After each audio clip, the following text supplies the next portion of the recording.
So let's talk about dating and how that most everything that you've ever been taught about it is wrong. This video, like all of my videos, is going to encourage you to take an active role in your life and not just to simply be a passive person who's waiting for things to happen to you, because that way lies destruction. So give that some thought for about 20 seconds. I'll be right back. I'm David Bird, and this is Good Talk.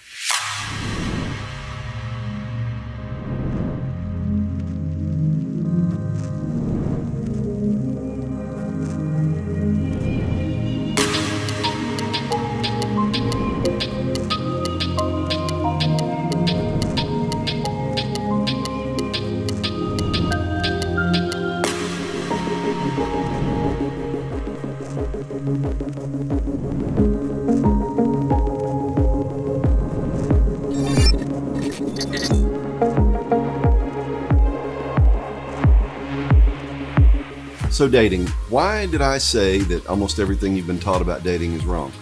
That's just my casual observation. I think for the most part, people aren't taught anything about dating. Young people are just thrown out into the world and expected to figure it out on their own. And you look around at your peers, or you look at how some older people live their lives, and you're not getting a lot of really good instruction in that. So it's extremely important, because this is an area in your life that you can really mess up and cause yourself a lot of suffering and cause other people suffering. So we don't want to do that. So dating. Okay. I thought of 3 pretty big misconceptions, lies about dating that are out there that people think, and it gets young people in trouble. The first one I want to talk about is this idea of a soulmate. There is no such thing as a soulmate. You don't have a soulmate. And here's what I mean by that. This idea of a soulmate, people tend to take from that there's this one perfect person out there in the world for you. And you just simply find that person, and then you're off to the races. And that's simply not true. There may be multiple people out there that would be a good match for you.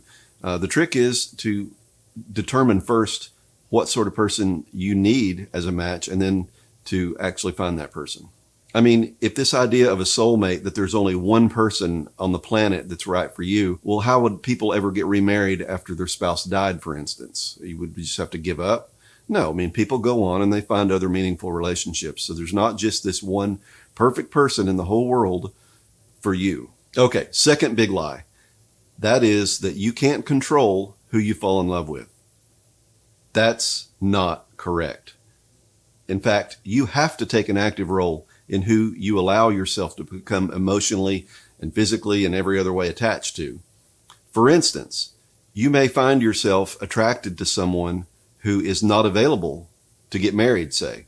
Well, it would be very foolish for you to allow yourself to become emotionally attached to that person. And if you were to see this beginning to happen in your life, where you were kind of falling for someone who was not even available, you need to take steps to stop it. It's true, you may not be able to control all the time every thought that pops in and out of your head, and that's not what I'm talking about. But you are in control of the things that you dwell on in your mind. And the things that you dwell on tend to be the things that you're going to end up going toward. Lie number 3. This lie has to do with the very definition of what dating is to begin with. Like, what's it for? What is dating for? And I think maybe the general idea out there is, well, you're around other young people and you are attracted to this one other person. And so you kind of start spending more time with them. And then maybe you go on some dates, and then maybe you become exclusive. And as long as nobody breaks up with the other one, it just kind of keeps going and doesn't stop. And then maybe eventually you move in together and maybe get married just because that's the way it is. It's a very dangerous way to approach life. Here's what dating really is. It's an audition. Someone that you're dating is someone that you are auditioning for the position of spouse. I mean, unless your goal is to just casually have fun and hang out and whatever. That's not what I'm talking about. I'm saying if you have goals to have a family, to have a marriage, this dating thing has to be taken very seriously. And dating is the process by which you audition a potential spouse to see if they're up for the job. And there's 2 major categories of things you need to be analyzing in this other person. The first thing is deal breakers. Does this person have any qualities about them that disqualify them from being a spouse to begin with. I'm talking about things like someone who is unable to be faithful. I'm talking about someone who's unable to tell the truth or unwilling to tell the truth.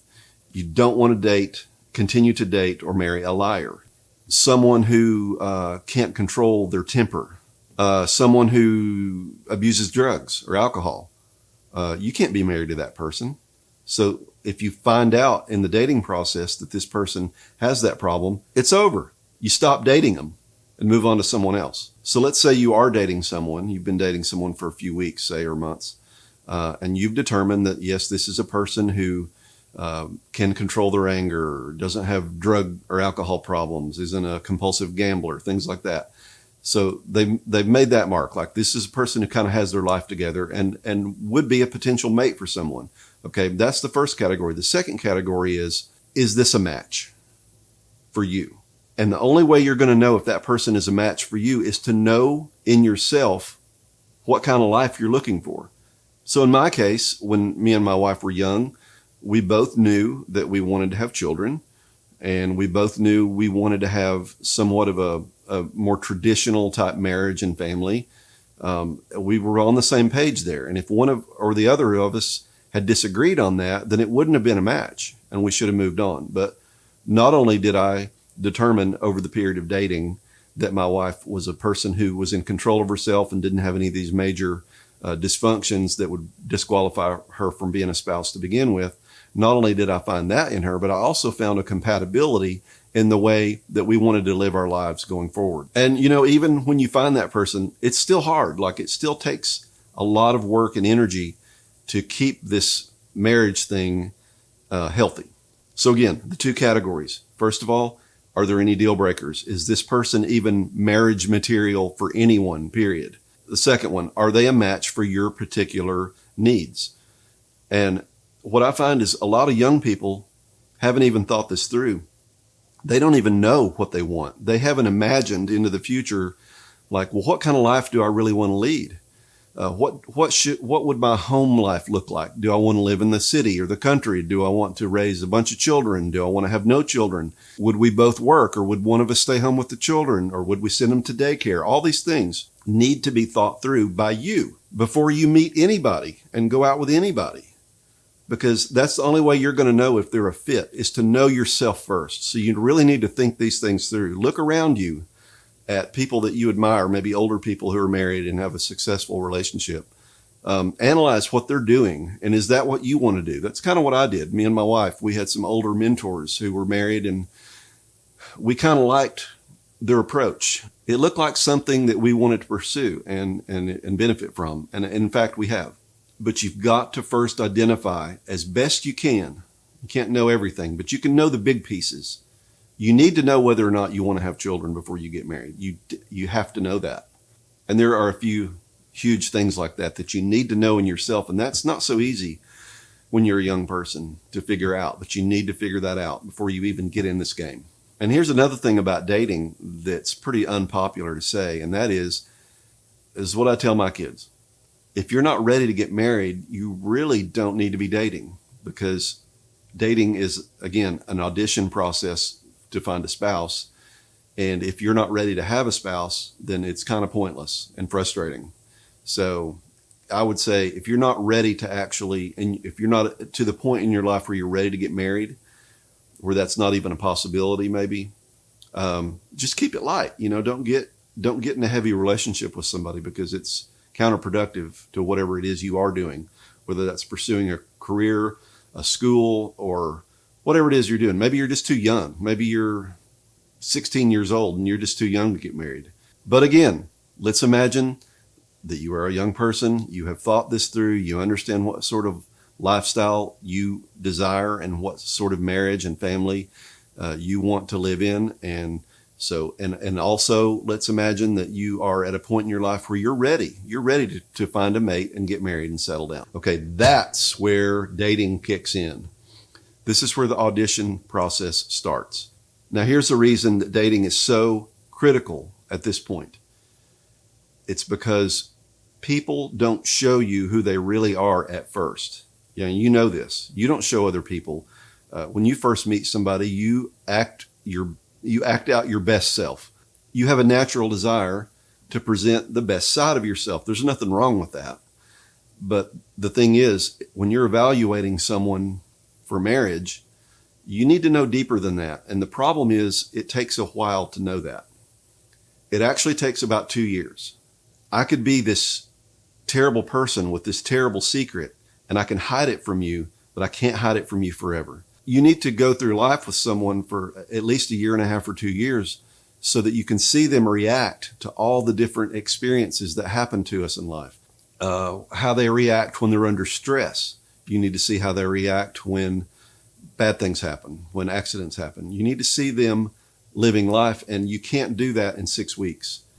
Long distance relationships or online relationships don't count.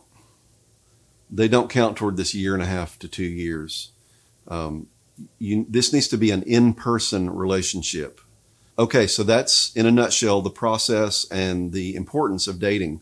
Now, a couple of little items I want to share with you right here at the end. And I can't believe it, I even have to say this one, but I actually know people for whom this has been an issue. And that is, do not marry someone who you're not sexually attracted to. Sounds like a no-brainer, but people actually do it, and it never works. And lastly, what if you're going through this process? Let's say you met a nice person and it started off casually and light, and then it got exclusive, but then somewhere along the way, you perceive that this person has something very broken inside them that was hidden very deep, and that this person is not going to be a fit. And you're going to have to be strong to do this, because once you're a year in or so, you're invested. To break it off with this person is going to be hurtful to you and to them. And also it's going to be embarrassing, and everybody's going to say, well, what went wrong? You have to, though. You have to, because it's a little bit of pain to go through to save yourself a lifetime of misery if you're married to the wrong person. Well, I hope this has been helpful for you. I care for you, and I pray for your success.